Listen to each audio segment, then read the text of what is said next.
À son arrivée au chantier du stade Lumumba, le gouverneur du Congo central, Dr Guy Bandonongidi, est accueilli par le chef d'antenne du bureau technique de contrôle BTC Matadi, Charles Bakabana, accompagné du commissaire général aux ITPR, Léopold Mbadou, mais aussi de plusieurs autres de ses proches collaborateurs, à l'instar du directeur de cabinet Cédric Dion-Sodiabanza. Les patrons de l'exécutif provincial, Dr Guy Bandonongidi, a d'une oreille très attentive, suivi les explications lui fournies sur l'évolution des travaux par les chefs d'antenne du BTC et par les représentants de deux prestataires qui rivalisent d'ardeur pour en venir à bout de ces chantiers, notamment Mango et Sodimas. Après avoir visité les 4 points cardinaux du stade Lumumba, du nord au sud, de l'est à l'ouest, pour qu'aucun détail ne lui échappe, le gouverneur du Congo central, ovationné par une foule qui s'est improvisée, a annoncé la bonne nouvelle aux sportifs de sa province. Alors, je pense que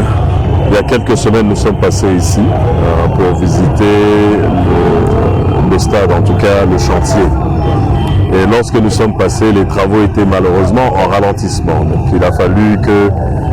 après plusieurs négociations et différents montages financiers, nous puissions nous rapprocher des deux prestataires qui sont supposés nous livrer ce bel ouvrage. Donc nous avons entamé les négociations avec l'entreprise Mango et nous avons également entrepris des négociations avec l'entreprise Sodimas. Et donc là aujourd'hui, nous sommes venus pour une réunion plus ou moins technique assez rapide, non pas